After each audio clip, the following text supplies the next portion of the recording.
How's it guys, Munash here, and today we have the third war of season 33 up against Legion, and this was quite a special war for me because this was the first time getting to use a full team of rank 4 6 stars, so I brought all 3 of my rank 4s at the time. Yes, I know I have a Tiger at rank 4 now as well, but this was a couple of days before I actually took her up. So I'm running with Dr. Doom, Nick Fury, and Guardian, and what a team I must say. I mean, these are all pretty tanky and fairly versatile champs, and combining them in one team, I can take a lot of stuff, you know. So today we have a full part 5 and a few minis and some shared fights, starting with this thing with Ebb and Flow knockdown. Pretty common placement. I've done this fight probably at least 8 times with Nick Fury by now, so I'm very comfortable with it. It's a pretty straightforward fight. It's not one of the quicker Nick Fury fights since thing doesn't bleed, but still it's fairly alright. I still like using Fury for it because he just controls the rock stacks pretty well with these bleeds. And I try to knock him down as frequently as I can whenever the protection's up. Even though he does go debuff immune, I'd much rather have the damage than just being able to parry.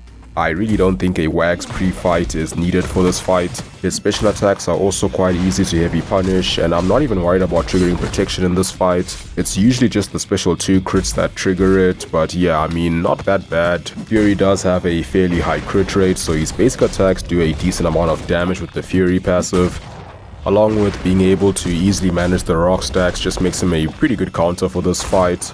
Although there was a moment where I had to hit his block a couple of times, but otherwise a pretty smooth fight.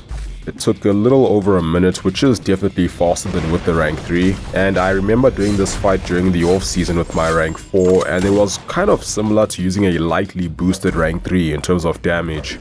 I really want to try him on a thing boss and see how long that takes with the decoy, because that's got about triple the amount of health as this, so maybe 3.5 minutes might be a good time, but I'm not factoring in Ebb and Flow or the resistance buffs. I need to check what level of glass cannon is safe to not trigger the protection threshold with the real Nick Fury, because then, you know, if you don't do it with the medium crits, you can get him down a lot faster. Alright, so next up we have Hitmonkey with Ebb and Flow knockdown and heavy hitter. Once again, I'm going to use Nick Fury for this fight. He works pretty well for it because the special 1 is quite handy with the disorient debuff. It's not a very high chance, but I do have a chance to prevent him from triggering Assassin's Cunning or Primal Rage when he gets knocked down. And there's also a chance to completely shut down the Ebb and Flow node, which did happen towards the end of the fight. So you just won't get the Fury passive, but the defender won't get protection back. So the first special 1 knockdown prevents his ability, so I can just go back in without him evading me or even purifying my parry stun. And now I'm doing some decent damage, but his health pool is pretty small, so there'll only be 1 more knockdown. Second special 1, and the disorient gets purified by the protection coming back, but it applies on multiple hits if it's not already there, so it still activates. And now his abilities do trigger, but there's no more Ebb and Flow node, and evade failed because I have more than 5 charges. So a pretty simple fight, and now we're going to move on to something a little bit more intricate. Alright, now next up we have Nimrod with Power Focus 1, Aggression Prowess, and Mixmaster. And I'm going to be using Guardian for this fight. He's not exactly the best counter, but he still works for it just fine. He doesn't really do much to counter the nodes or Nimrod's abilities. He's just pretty tanky, has the damage, and yeah, you just gotta play around the other stuff. So I gotta watch 2 timers for armor buffs, and there is a 3rd timer for aggression prowess, and fortunately it's a lot faster than the other 2. Otherwise it would be very confusing or difficult to watch out for the right timers, because I do need to make sure I'm not hitting him when he gains an armor buff. And I can't just drop full basic combos because, you know, you'll just evade with Mixmaster. So there's a couple of things going on in this fight, a couple of stuff to watch out for. But I still like using Guardian for Nimrods in general. The special 1 is quite a fun one to parry and gain some power from. Even the special 2 has a couple of hits that are fairly easy to parry, but obviously I prefer the special 1 because it's more frequent, can also be punished, and he doesn't go unstoppable. So I kind of messed up my rotation here because of, you know, Nimrod's annoying abilities to lock power. Or I guess just me waiting too long to throw the special 1. But I was gonna do a 2 special 1 rotation here, but then I just overshot my power to 2 bars, so I'm going with the special 3 rotation now. And perhaps this is a safer way of doing it, because at least the special 3 gives you permanent charges. If you can't play aggressively enough, the special 1 charges can fall off, so it is just nice having pretty much 10 all the time that are not going anywhere. Now it doesn't even matter if he does play too passively, which can happen very easily against him with all these armor procs. I just gotta make sure I just keep parrying those special attacks right, because you know they can do a bit of damage with those prowesses.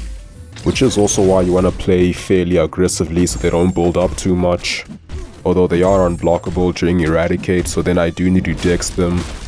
And this was almost a perfect fight, but for some reason I just had to get hit before throwing my special 2. But not bad at all, and now we're gonna move on to node 25, Footloose, Force of Will, Kinetic Transference, and Crumbling Armor, and today we have a Kingpin on this node, so I got a Wax pre-fight placed because I'm using Doom. So I don't have to worry about him purifying my parry stuns, which makes this fight a lot easier because then I can just parry heavy to counter Footloose. So now I mainly just want to focus on managing his power while watching for the timer for armor buffs. And I do have Guardian in the team, so I pretty much always get perfect parries with Doom, which means he's gonna gain even more power with Kinetic Transference. So I do gotta watch out for that, and I try not to parry when he has at least 1.5 bars of power, unless I do have a special 1 ready. Otherwise I'd rather just bait a special 1 and then carry on building my power. And he did manage to get 1 set of Footloose buffs, but not a big deal. Main thing is I just don't want to get cornered and him having too much power. So I just let them expire, and I am running max dispersion, so I'll be at 3 bars of power. But now he does get the passive Unstoppable, so I do have to wait it out before throwing my special 3. And he did throw a special 1 during that time, so I'm not going to get a very good Doom cycle. But with Kinetic Transference and max dispersion, it's quite easy to give him a lot of power and gain a lot of power. So I'll just do some power stealing and then hold block, you know, let him hit mine to gain some power. And then throw a special 1 to steal some of it. And now I just need to throw 1 more without him throwing a special attack. And then finish him off with a special 2. So again, not bad at all, pretty well controlled fight. And now we're gonna move on to something a little bit more messy. So now we have a Nick Fury fight, and we're gonna use the real Nick Fury for this one. So first fight on Path 5 Section 2 is a Modok with Ebb and Flow Intercept and Sadist. Now, I played pretty recklessly in this fight because this was the last Nick Fury fight, so I actually did not mind losing the decoy at all. And in fact, I thought it might actually be helpful to get the fight done faster, but it wasn't really part of my strategy for this, so I do get hit here fairly early trying to get an intercept. I take 1 big crit, and then afterwards I actually do get the intercept. And he does auto block that combo eventually and throws a special 1, and I try to dex it soon after the auto block, but I was actually a little bit too early to get a full dex, so I get hit again. Another intercept with the protection still down, so it doesn't count. Then it comes back, I get another intercept once again. This time he dashes back after the auto block, so I can just parry him and carry on. And I actually do manage to drop a full light ending combo, so some decent bleed damage. And that's the main annoying thing with the auto block, is you can't drop those full combos very consistently, so the bleed damage isn't always that good. So to end this fight off, I had 2 poorly timed intercepts, where the first one I was a bit late and just got clipped. And then finally I got parried and got hit, and that took me into the real Nick Fury stage. Didn't really need to intercept anymore, but I get 1 more off, and now I'm doing 8k light attacks. Would have liked to see how much the bleed ticks for with all these boosts and the passive fury, but I throw a special 3 and that pretty much does it for this fight. So that was far from the cleanest, but it was also really fun just playing like that. And my fury is now sick to 100, so it takes him a while to get down to 30% after losing the decoy. So now we have 1 more intercept fight, which is gonna be this Mojo with Mighty Charge. So I have taken this fight before with a rank 3 Doom, and my main strategy is just to try to get this fight done as quickly as I can, so try to intercept as much as I can. This Mojo is just one of those champs you don't want to be fighting for very long without a traditionally good counter, and also don't trigger any buffs, so try to avoid dexing when you can. And I'm not going to be using a special 3, even though I can do it safely as long as I don't do any anti-life prompts before that. But still, just to be quick and safe, I'd rather just use special 2s. Without the fury buff, but with the passive fury.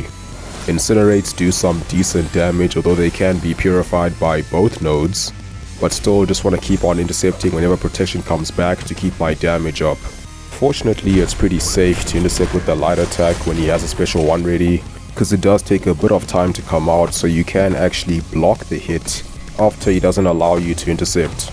And one nice thing about Doom for this fight is just the power control. I don't have to worry about him getting to 3 bars or even using a special 2 in this fight. can just safely bait special 1 and keep it simple. So now he's at about 20% and he will gain one more hater charge which will inflict a degen on me. But the damage wasn't too bad and he did get a fury buff which worked to my advantage because I can just nullify that and gain power with dispersion. And then throw a special 2 and he just played into it so perfectly for it to count as an intercept. That wasn't intentional, like I wasn't trying to go for any sort of intercept, but it just worked out pretty well. Alright, so now we have one more fight, one more rank 4 mini-boss for Guardian to take care of. And this one is quite a beefy one. We have a rank 4 Apocalypse with combat deja vu Prowess, Puncture and Conflictor.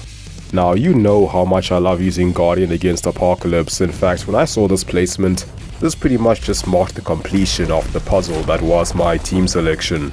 Everything just lined up perfectly for me to bring all my rank 4s to war. So now we are doing a Conflictor fight, but without the wax pre-fight, yet I'm still going to be parrying quite a lot here.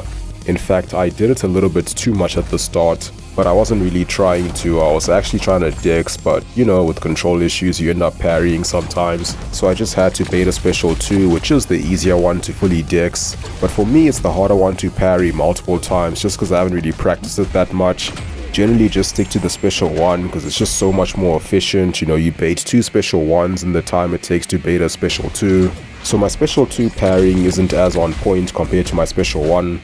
But not really a big deal. Just want to make sure I don't bait too many of those because they can get you cornered quite easily, which isn't really fun against Apocalypse.